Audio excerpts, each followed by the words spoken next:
Celebrations of dialects and accents. When is a language not a language? When it's a dialect, perhaps? As we all know, language is always evolving and changing. Words disappear and new words appear in a language. Max Weyrich says in his aphorism that a language has an army and a navy. That means that a dialect is derived from the mother language.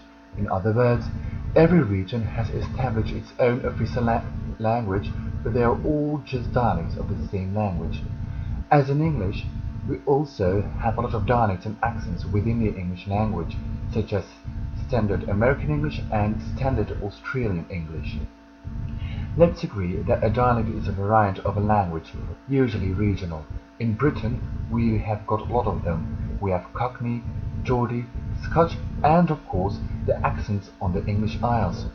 We know that it takes us back to the linguistic roots, to the Anglo-Saxon, Latin, Norse, Celtic, and Norman accents. Most of the accents can be understood by the native speakers, but most of the time they can flummox the people. It all depends on where you live in England. For example, Ian, who is a poet, a journalist, a playwright, and a broadcaster, speaks Barnsley, a dialect spoken nearby Yorkshire. It has a huge range of accents, often changing from one village to another. He illustrates his point with a map of Yorkshire and shows how, in the space of just a few miles, the Yorkshire accent changes. His finger traces a journey from Hull in the east to Leeds, then to Bradford, and at Leeds then to Sheffield. All dialects bear history, the traces of all the people who have come and gone and the work they did. It's in all their layers of speech, especially using specific and distant terms that have gone now. When a word dies, then the memory of a way of life will go as well. When a word is not spoken anymore, then the roots of the word wither away. We have all heard about RP, or Received English, also known as the Queen's English. RP is spoken in the southeast of England. It was regarded as a social disadvantage. Why? The people who you are talking with cannot know what your social status is, or was. The Southeast Midlands dialect as Standard English, as that was the most populous region of England and home to the royal family at London. Also, schools like Eton and Rugby helped establishing the RP accent as the standard voice of the English-spoken language. RP became so synonymous with BBC English that is the reason why everybody would call it today as ultra posh, the sort of English spoken only by members of the royal family and the upper classes.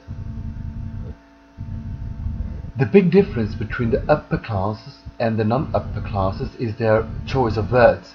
There is of course a social background between the you and the non-you, but that does not mean that the members of the you were not necessarily better educated, cleaner, or richer. The only thing was the language. For example, here you will find a glossary of terms used by the upper classes. The essay also debates about consciousness and snobbery. The famous reviewer of You Speak Today is the Queen, although now she sounds less posh as she used to do. Now the accent of the upper class has become more and more to the region of southern England. It has become Estuary English, a region nearby the River Thames. It sounds between RP and Cockney. In Estuary English, the TH sound is becoming F or V, TS are dropping at the ends of words, and the final LS in words are sounding like WS. The accents that are the most warm and friendly are the Geordie and the Yorkshire ones. It sounds pleasing to the ear, to the English people.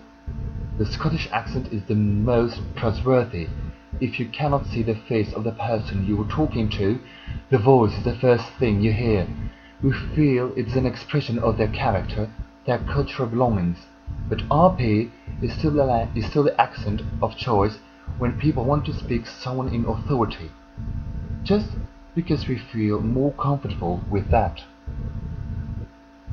Thank you for listening.